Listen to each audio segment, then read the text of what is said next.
Hi everyone, welcome to episode 15 of SEO Tales. My name's Itamar Blauer. I'm joined by Craig Campbell, and today we're going to be talking about Facebook advertising and how to make the most out of your Facebook advertising campaigns.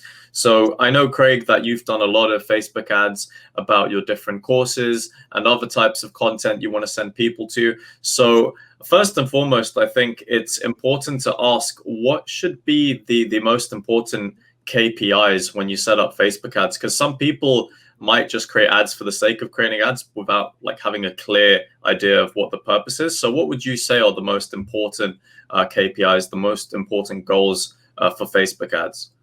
This is going to depend on the type of website you've got. Obviously, mine's is informational in a lot of cases, and it's to, what is the KPI? Is it to get more people onto a video? Is it to sell a product? Is it to drive traffic? Is it to get likes and subscribes? There's different KPIs, and obviously it's up to yourself how, what you want to do with that. And for me, sometimes it might be promoting a course. Sometimes it may just be promoting a podcast. I sometimes do paid ads on the stuff we do. And what's the benefit in that?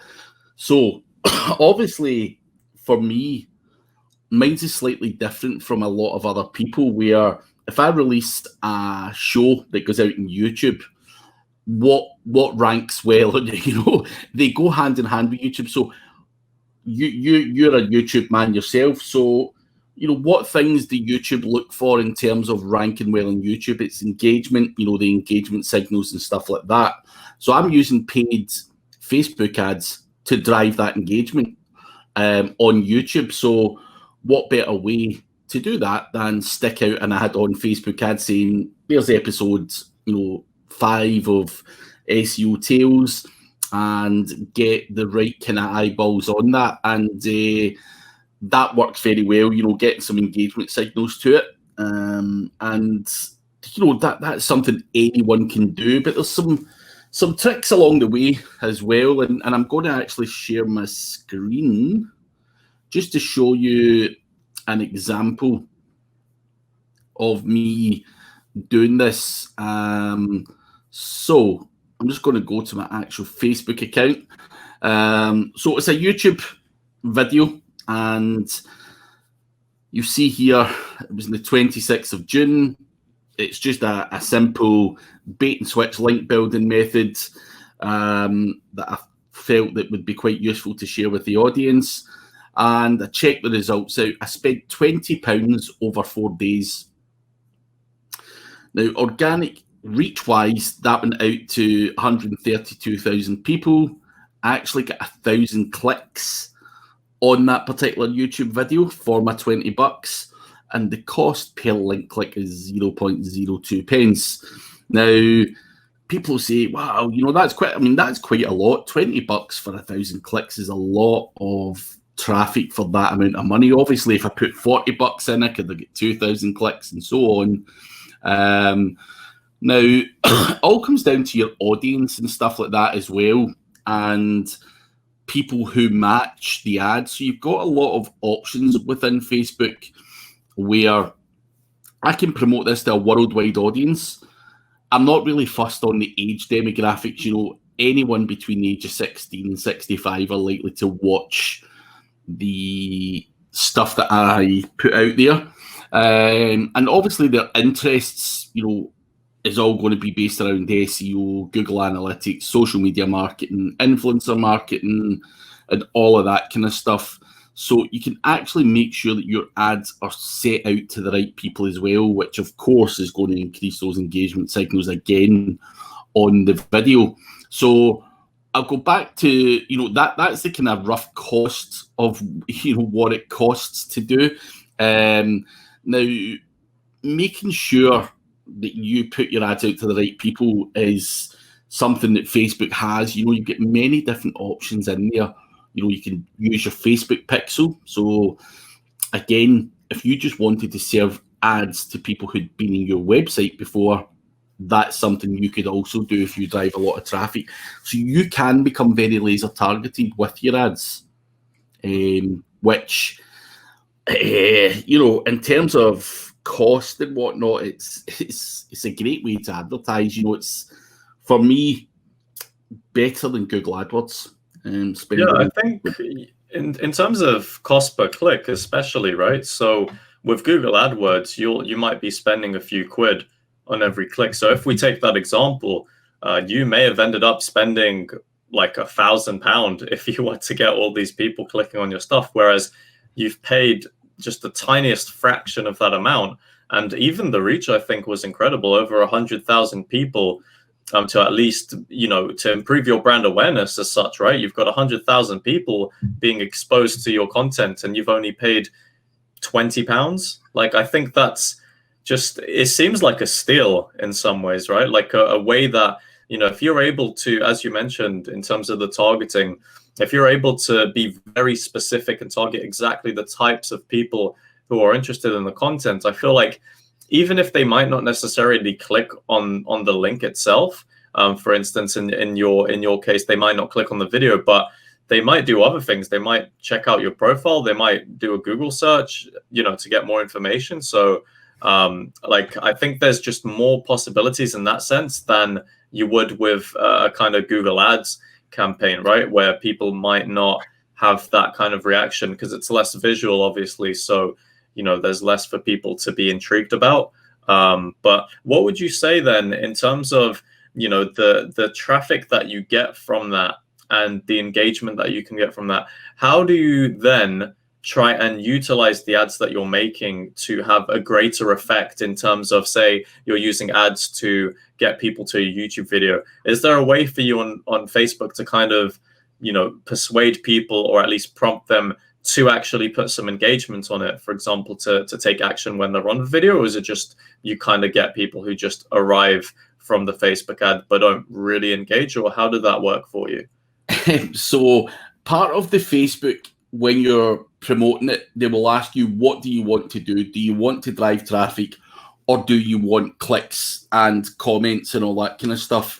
Now, to be honest, I don't know if there's any way that they can force people to comment, or anything like that. However, Facebook then show the ads to people who are more inclined to comment, share, or like, rather than the users who just look at things and click on it and don't really bother engaging. So within Facebook, apparently, they show your ads to people who are more likely to do the engagement thing if you select that's one of your KPIs. But whether that actually happens or not is obviously another story. And I think when it comes to what I do, in terms of trying to promote videos and whatnot, we all know that people watch videos and don't engage at all. They don't click, they don't like, they don't comment, they don't subscribe.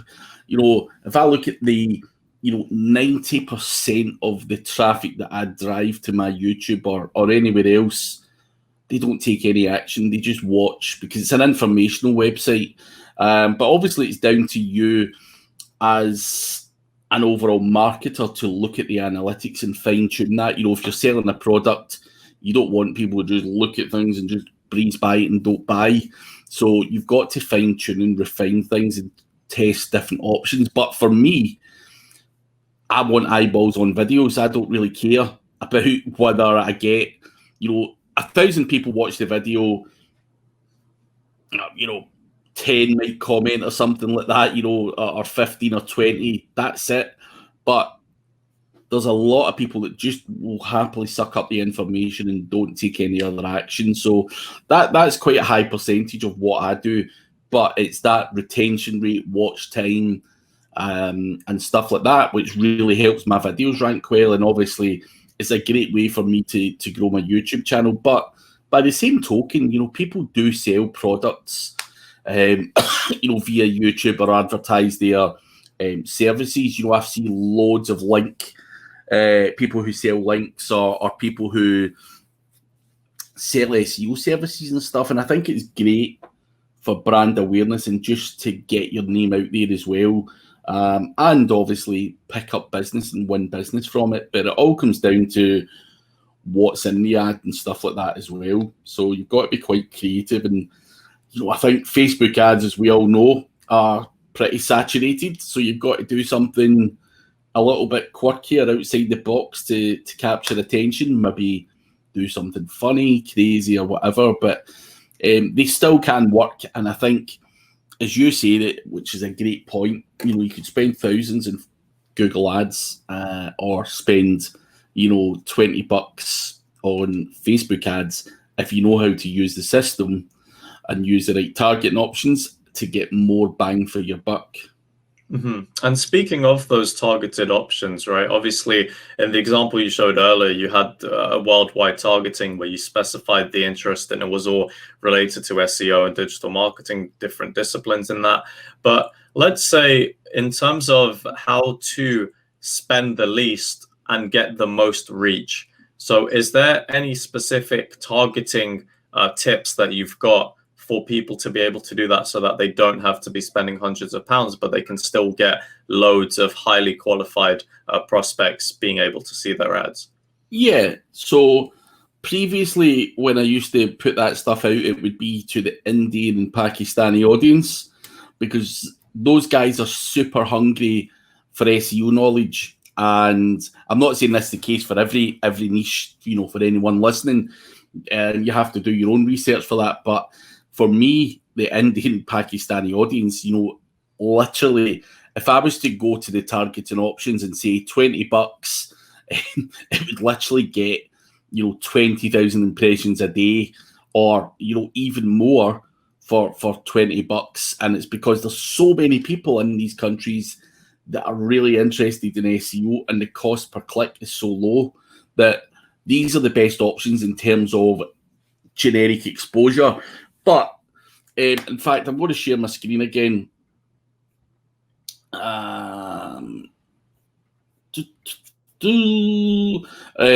I'm going to go back to the particular campaign that I showed you. So that's my worldwide campaign. Now, if I was to show you all of the custom audiences I've got 22 different audiences. So in the past, I've done stuff to the EU audience, India only, India, Pakistan. I've done my Glasgow meetup where I wanted to promote that to people within the UK. I've done Glasgow specific, or a 76-kilometre radius of Glasgow. Generic overall, I've done some local stuff again, 60-mile radius of Glasgow. SECC was, I had a previous different business which was into we provided wedding bands to people who were getting married, and we had a show on at the SECC, and I basically targeted everyone that was in radius of that building. So you can become so targeted. It's really, create new audience, call it what you want. And obviously I've got worldwide there, but I could really just go to Glasgow, which is where I'm based, and then select, X amount of radius around about Glasgow. I could then look at areas, so you can zoom in and out of the map there as well, and I could say, oh, Cumbernauld there, or whatever. So Cumbernauld, and that's going to come onto the thing there, and again you can select a radius and so on. So you can basically, do all of that, or target 2 or 3 different locations, or go for worldwide, or go for the whole of the UK, whatever. So you can become laser targeted, or you can become very, very generic, and it's as simple as that. And as I say, you can also make sure that you target people who are also on your Facebook pixel as well, which is something that I would always recommend. Get those people who have been in your website, get them onto your ads and everything as well. But yeah, it can be very, very laser targeted, or country specific, or city specific, whatever suits you and your audience. And as you have to, you've seen there, I had one where it was Glasgow, and then I done, within a radius of Glasgow, and that was from my Glasgow meetup, where I did feel that people would travel from a 40-mile radius and just jump a train into Glasgow, and that's where I used to serve ads to, Glasgow and surrounding areas for my meetup, and it worked very well. So you've got to try and test different options, but for me, whether it's promoting a meetup, whether it's promoting a video, whether it's promoting a product or service, you've got to just, play about with the targeting options and just get in front of the right eyes. And if it's of interest, of course, people are going to click and deal with it. Mm-hmm. And so I guess the final thing I'm going to ask in terms of the ads specifically, so let's talk ad copy. So this question is pretty much, what have you found in your experience that will make people want to click on the ad based on the ad copy that you've got? So how should people write the ad copy so that it's, I suppose, the most appealing? And obviously it's a kind of very vague question to ask because we don't know what people are trying to advertise, but are there any specific things that you kind of always follow when you're creating your ad copy? 99% of my ads are videos. So I don't write ad copy as such. I don't think ad copy, I mean, it can work. You can obviously just boost a generic post, but I think sometimes, using a video works really well. And one of my good friends, Gary Wilson, who sells links, he uses videos to sell products as well. And I think, he's even got my ugly mug on there. I've seen that. And what, between me and a whole bunch of friends that are all digital marketers, between us all, we've all tried and tested lots of different stuff. And I think what is working right now is videos and just saying, hey guys, just a short clip, 30 seconds. Hey guys, links are great, or, I do links and here's why you should buy mine, or whatever the hell the pitch is going to be. But I think people just love that visual thing. And I think, just ad copy, like buy your links here, and, 2 or 3 lines of text on why you should buy those links. It's kind of bland and boring. Whereas I think a video is just, you can add a bit of humour to it, or you can, explain yourself in a lot more detail very, very quickly. And I think that 99% of everything I will do for the foreseeable will also be video based. Mm-hmm. And I think that's a great point that you mentioned, because obviously the saturation of content, and there's so many different brands, and people buy into people, and that's really important as well. So actually using video to show, like even showing your face, so people feel like they're getting that interaction with you, as opposed to just like seeing a logo and just like an image and text. I feel like that's going to be really important for people to at least start to trust or get a feel for how you are as a brand, how you are as a person. But I think those have been some great points. I think, unfortunately, we've run out of time for this episode. But if you like this video, make sure that you leave a like rating below and comment down, what has your experience been with Facebook advertising? Have you used it before? Are you going to continue to use it after this video? Maybe you found some little nuggets in here. And on behalf of myself and Craig, we want to thank you for watching, and we'll see you in the next one. See ya.